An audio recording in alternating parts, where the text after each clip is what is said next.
Hi, this is Beth Burgess from Smiles Therapy, and I just wanted to talk about recovery plans today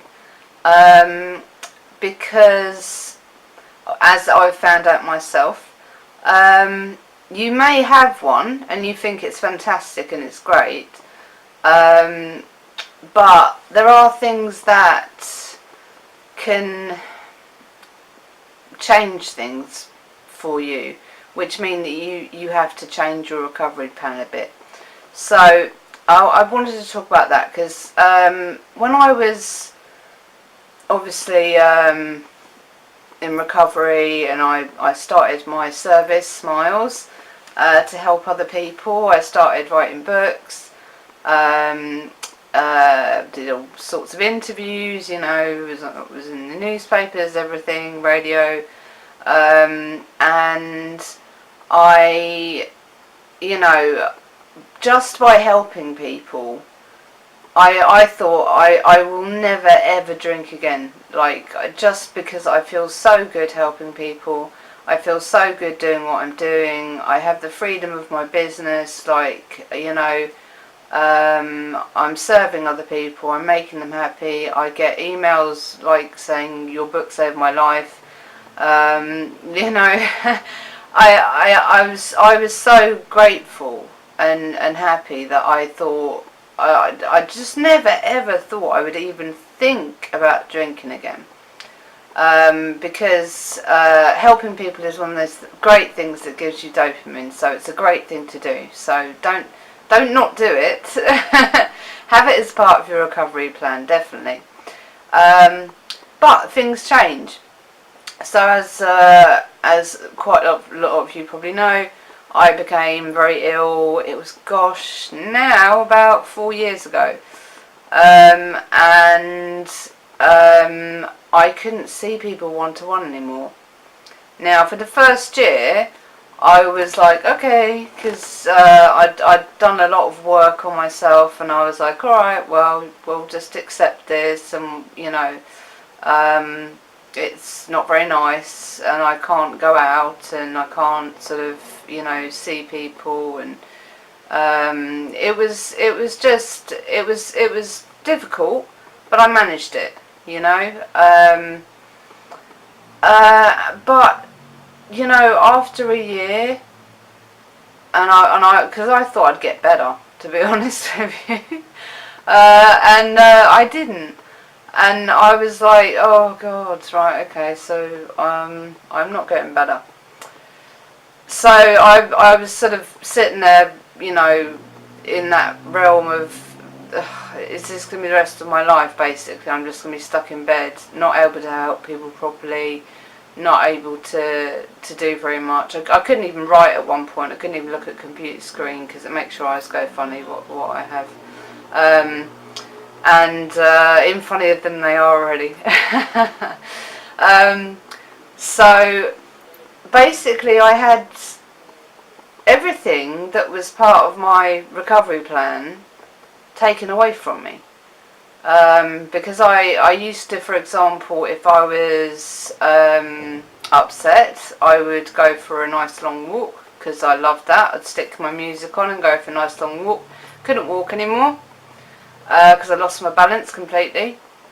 Like I said, I couldn't see clients anymore one-to-one because I couldn't concentrate enough to serve them properly. It wouldn't have been fair, so I had to stop seeing clients. All of the things, meeting up with other sober friends, which was a great thing to do as part of a recovery plan. I couldn't do anymore. I couldn't even leave the house. I couldn't even, get out of my pyjamas half the time, to be honest, in the beginning. So basically my recovery plan, all of it, was suddenly just decimated, completely gone. And I was left feeling like absolutely, depressed. I mean, I was depressed. I would, cry and be like, Like, is this just the rest of my life? You know, what else? What's the point? What's the point? Maybe I should just drink. You kind of get to that point.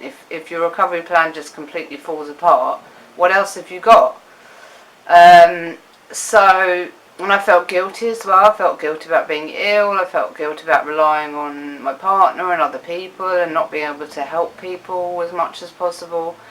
And people would like email me and text me still asking for help, and I'd be like, oh God, I can't help, and I'm too ill even to text you back to tell you that I'm not working at the moment. It was that bad. So this is what I wanted to say about recovery plans.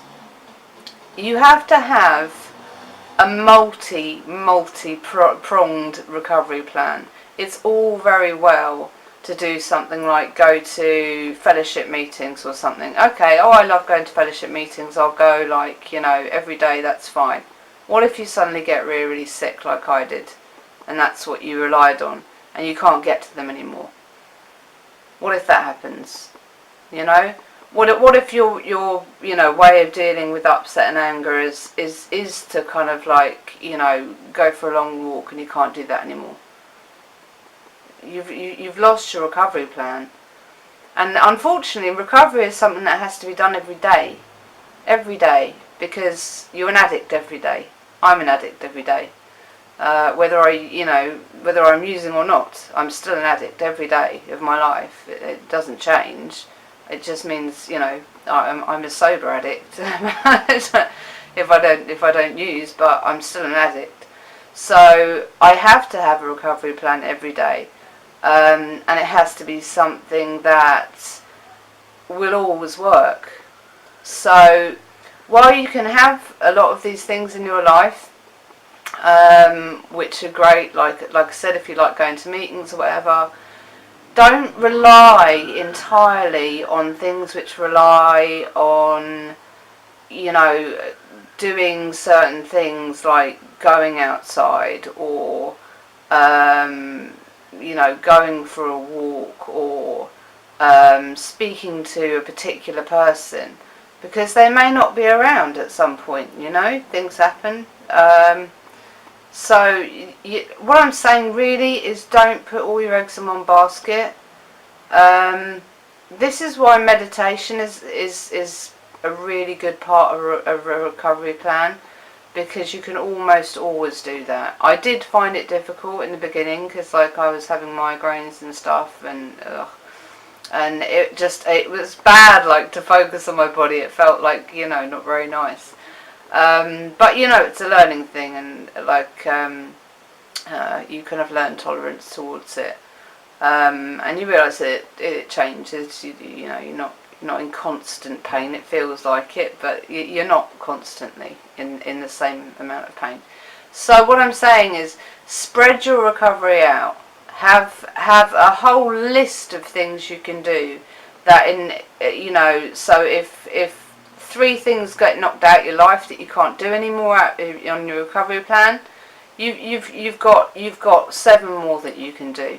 Write a really long list, and you might have favourite things which you want to do all the time, and that's fine. But what I'm saying is, if they turn out that you can't do them for any reason,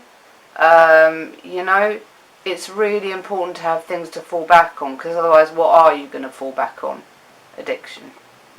So I just really wanted to mention that, because I struggled with it, because I'm like, what do I do? Well, I can't do any of my stuff anymore, like all the stuff that made me happy. So I had to include other things. I found an online meeting group, for example, because I couldn't leave the bed. Didn't put Skype picture on because I had no makeup on. I've barely got any on now because I can't be bothered to, quite frankly, and I feel like this. But I found Skype meetings, for example, so things I could do from bed.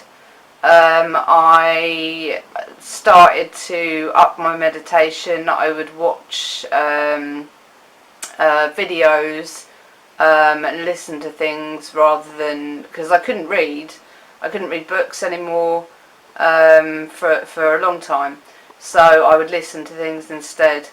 So have a nice long list of things you can do. So that if one or two of them get knocked out, or you know you can't do them anymore for whatever reason, you're not going to fall back into addiction. You've got a backup plan. You've got an A to Z of, like, recovery. So that's really important. I might write a book about that, actually. Good recovery plan things. A little mini ebook, or make a video or something for you. Anyway, nice speaking to you. I hope you're all really well, and I hope I'll speak to you again soon. Take care. Bye.